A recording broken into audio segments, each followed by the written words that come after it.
ఇబ్బందులు వస్తాయి. ఎందుకంటే వీరభద్ర స్వామి ఊరికనే రాలా, వాడు సాక్షాత్తు సతీదేవి నాయన శివుని తిడితే ఆమె తన ఆత్మాహుతి చేసుకుంటే వీరభద్రుడు వచ్చాడు, దక్షుడు తలకాయ తీసి యజ్ఞగుండంలో పడేశాడు. మరలా అది కావాలంటే చూసుకోండి, రాజకీయ పక్షాలైనా లేకపోతే అధికారులైనా సరే ఏ న్యాయం కావాలో చూసుకోండి. అటువంటి స్థితి తీసుకురాకండి దయచేసి. మీరు ఆలోచించాలా. శ్రీరామనవమి యాత్ర మీద రాళ్లు పడతాయి, వినాయక చవితి మీద రాళ్లు పడతాయి. ఎప్పుడైనా మొహరం ఊరేగింపు మీద ఎప్పుడైనా రాయి పడిందా? ఒక పోలీసుని చెప్పమన్నాడు వచ్చి. రంజాన్ సమయంలో లేకపోతే ఏదైనా దర్గా ఊరేగింపు జరుగుతుంటే ఎవరైనా రాళ్లు వేసి ఇబ్బంది పెట్టారా? ఈ దేశంలో ఎక్కడైనా సరే, ఇక్కడే కాదు ఎక్కడైనా సరే, ఎక్కడైనా ముస్లిం సోదరులు కనుక ఒక ఊరేగింపు తీస్తుంటే ఎక్కడైనా దాడి జరిగిందా? మరి హనుమాన్ జయంతి ర్యాలీ మీద ఎందుకు దాడి జరుగుతుంది? శ్రీరామనవమి శోభాయాత్ర ఎందుకు దాడి జరుగుతుంది? అవసరమే వచ్చింది? మన ఎవరి వారసులో ఒక ముస్లిం స్త్రీని పట్టుకొస్తే చెల్లెల్లాగా భావించి తిరిగి పంపించిన శివాజీ వారసులవా? లక్షల మంది ఆడవాళ్ళని బానిసలుగా మార్కెట్ లో పెట్టి కూరగాయలు ఔరంగజేబు వారసులో తేల్చుకోవాలా? మీకు ఎవరు ఆదర్శం? ఆడవాళ్ళని అమ్మేవాళ్ళ, ఆడవాళ్ళని కాపాడేవాళ్ళ? ఇప్పుడు ఎవరికి రక్షణ కల్పిస్తారు మీరు? శివాజీ వారసులకు రక్షణ కల్పిస్తారా, ఔరంగజేబు వారసులకు రక్షణ కల్పిస్తారా? తేల్చుకోవాలా. ప్రభుత్వమైనా రాజకీయ పక్షాలైనా మరొక అధికారులైనా సరే, లేకపోతే చాలా ఇబ్బందులు వస్తాయి. ఈ మధ్యన హైందవ శంకరం జరిగిందని చెప్పారు. మనం కూడా శివాజీ ఊరకే రాలా. ఇప్పుడు చావా సినిమా నడుస్తుంది, చూడకపోతే చూడండి మళ్ళా ఒకసారి. 9 ఏళ్ల పాటు సంభాజీ మహారాజు శివాజీ కొడుకు ఎన్ని కష్టాలు పడ్డాడు. సర్వ సైన్యంతో కూడా ఔరంగజేబు వచ్చినప్పటికి కూడా వాడికి నిరాశ కలిగిస్తూ 27 సంవత్సరాలు పోరాటం చేసినా ఎదిరించి నిలబడింది హిందూ దేశం. చివరికి తిరిగి మళ్ళా రాజధానికి వెళ్లకుండా దారిలో చచ్చాడు ఔరంగజేబు. అంతే. ఎన్ని చేశాడు? ఆయన పేరేంది? ఆయనకి బిరుదు విగ్రహాన్ని పగలగొట్టేవాడని బిరుదు ఆయనకి. మీకు విగ్రహాలు పగలగొట్టేవాడు కావాలా, విగ్రహాన్ని కాపాడేవాడు కావాలా? తెలుసుకోండి. శివాజీ జీవితంలో ఏదైనా ఒక మసీదుని ధ్వంసం చేశాడా?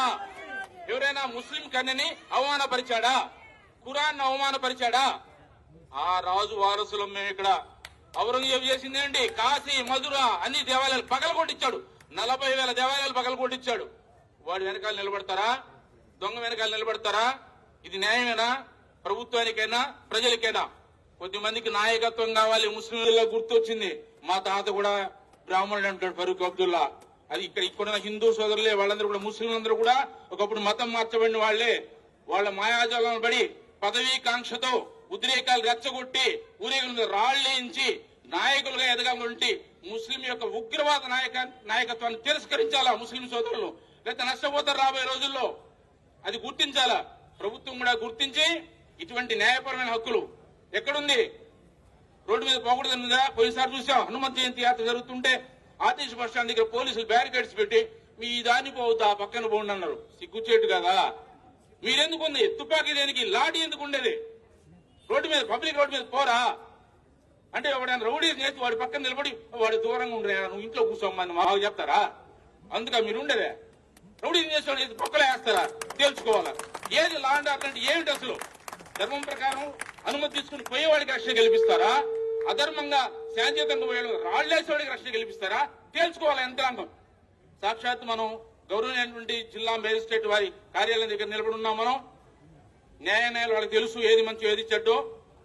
ప్రభుత్వానికి, మంత్రి గారి, ముఖ్యమంత్రి గారికి, ఉప ముఖ్యమంత్రి గారికి కూడా ఈ విషయాన్ని తీసుకెళ్లి ఈ రాష్ట్రంలో హిందువులు 2వ శ్రేణి పౌరులు కాదు, వాళ్ళకి సమాన హక్కులు ఉన్నాయి. ఏ దేశంలో అయితే ఆ దేశ వాసులకి హక్కులు ఉంటాయి. అందరూ సుఖజీవనం కలపాలి. ఎక్కడ కూడా ముస్లింలకి, క్రైస్తవులకు వ్యతిరేకంగా మాట్లాడేది అలవాటు మనకు లేదు. ముస్లింలకు వ్యతిరేకంగా అది ర్యాలీ ముస్లిం ఉగ్రవాద నాయకత్వానికి వ్యతిరేకం, క్రైస్తవులకు వ్యతిరేకం కాదు. మేము వ్యతిరేకిస్తాం ఎవరిని?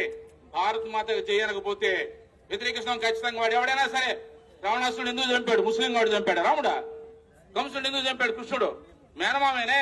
తప్పుదారులు వెళ్తుండే వేస్తారు అంతే. ఇక్కడ కూడా అంతే. కాబట్టి దేశాన్ని ప్రేమిస్తే ఇక్కడ ఉండండి. యూరోప్ లో నడుస్తుంది ఏంటో తెలుసా? యూత్ టీ షర్ట్లు వేసుకోవాలా. ఆ పేరు ఈ పేరు కాదు వేసుకోవాల్సిన టీ షర్ట్ల మీద. మీరు ఉండే దేశాన్ని ప్రేమించండి. ఏంటి? మీరుండే దేశాన్ని ప్రేమించండి. లేదా మీకు లవ్ పాకిస్తాన్ మీదో, అమెరికా మీదో, చైనా మీద ఉంటే అక్కడికి వెళ్ళి బతకండి. మీకు ఎక్కడ మీరు ప్రేమించే దేశానికి వెళ్ళినా బతకండి. లేదా ఇక్కడ బతుకుతున్న దేశాన్ని ప్రేమించండి. యంత్రాంగం కూడా అదే ఆలోచించాలా. మేము వందే మాత్రం పాడడం, జనగణమన లిస్తే నిలబడడం, భారత మాతకు జయను,